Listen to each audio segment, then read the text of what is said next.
Maraming mga teams ang nagpakita ng yung mga unexpected results this season.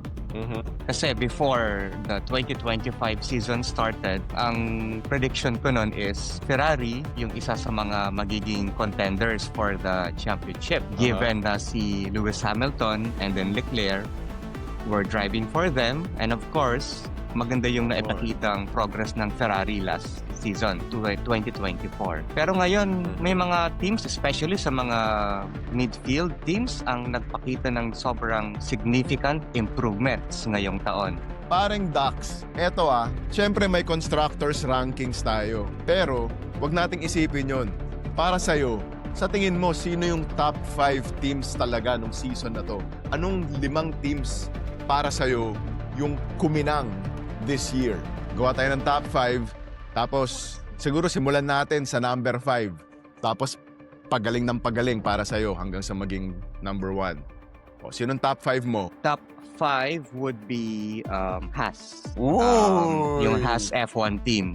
Kasi I think they are also undergoing restructuring sa team nila. Tapos under the leadership of Ayao Komatsu, yung mga personnel na mga hinahire nila talagang mga top-notch. Especially yung mga racing engineers nila. And then we have Oli Bearman and then also Esteban Ocon, who's performing quite fairly well given na isa sila sa mga backmarkers na tinuturing sa current Formula 1 season. Agree ako dyan pare sa Haas. Alam mo, biglang kuminang yung Haas para sa akin nung bandang huli ng season Nung mga first half ng season, they still looked like the Haas of old. parang kulelat na team pa rin. Pero, nung bandang huli, bro, Oli Bearman, 5 consecutive races na nasa points. That's the first time na nangyari sa Haas yun. History sa Haas yun. So, could this be something na pwede nilang ituloy-tuloy? Malalaman natin yan. Malaki ang chance nila next year kasi parang medyo may konting balasa next year dahil ang daming changes So if they have a chance, to have a strong start, next year would be key para sa Haas pare. Oli Bearman is a rookie. For a rookie to be performing that well sa mga races, ibang klase. And tama ka sa sinabi mo nung panahon ni Gunther Steiner, ibang-iba yung Haas ngayon. Makikita mo yung difference the way they run their team, pati na rin sa mga strategies nila during races. Number 4 naman. Sino number 4 natin, parang Dax? Magiging controversial to Kasi I'd put McLaren sa number 4.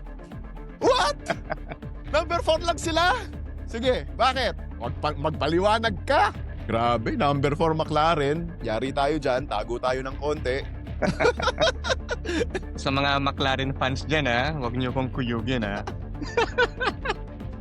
Ito yung mga factors kung bakit nilagay ko sa number 4 yung McLaren. Although, di ba, sila yung Constructors Champion, ang dami nilang mga maling tawag di ba? Number 1, yung Papaya Rules. Hindi malinaw yon. Ano ba talaga ang Papaya Rules? How should they go about the race? Kung may mga complications ba na mangyari. Hindi malinaw sa tao yon. So, ang nangyayari sa perception ng mga fans is may isang driver na pinapaboran. And then that's why hindi masyadong makinang yung pagkakapanalo nila ng Constructors Championship. And then strategy-wise, hindi rin sila masyadong efficient in terms of their strategy. And also, sa mga pit stop nila, pumapalyo sila Kasi last year, sila yung pinakamabilis ng mga pit stops, di ba? Example, sa Monza, si Lando Norris. Mabagal yung pit stop niya doon. And because of that, yung consequence, may nangyaring switch na very controversial. Sige, dissect natin ng konti kung bakit natin masasabi na number 4 sila. Overall, syempre, yung results naman nandyan. So, sa mga McLaren fans, di nyo kailangan mag-alala. Constructors champion kayo. Ibig sabihin nun, may nagawa talaga kayong tama. Kayo ang best constructor ng 2025. Siguro, ang nangyari is medyo na-highlight yung weaknesses ng team ng McLaren nung bandang second half ng season. Kasi, yes, correct.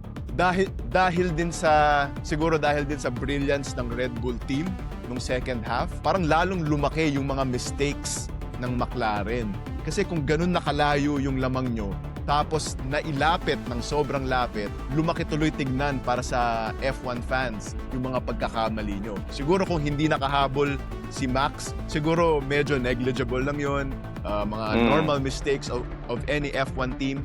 Pero dahil lumapit yung championship battle in the eyes of the fans, us, lalong lumaki yung mga mistakes nyo. Parang very costly yung mga mistakes na nagawa ng McLaren towards the end of the season.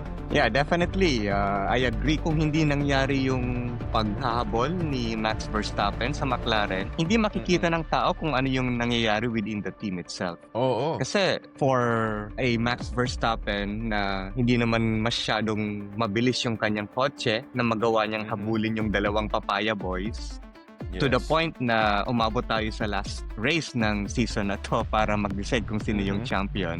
Doon na scrutinize in Yes. detail yung talagang weaknesses ng McLaren. Pero yan, either way, congratulations pa rin sa Team McLaren for winning the Constructors' Championship for the 2 consecutive seasons. Overall, strong performance pa rin ng McLaren. Yun lang ibig sabihin kaya natin nilagay sa number 4. Kasi nung bandang huli, nagpatong-patong yung mga mistakes nila which cost them very dearly. Pinakaba ang McLaren.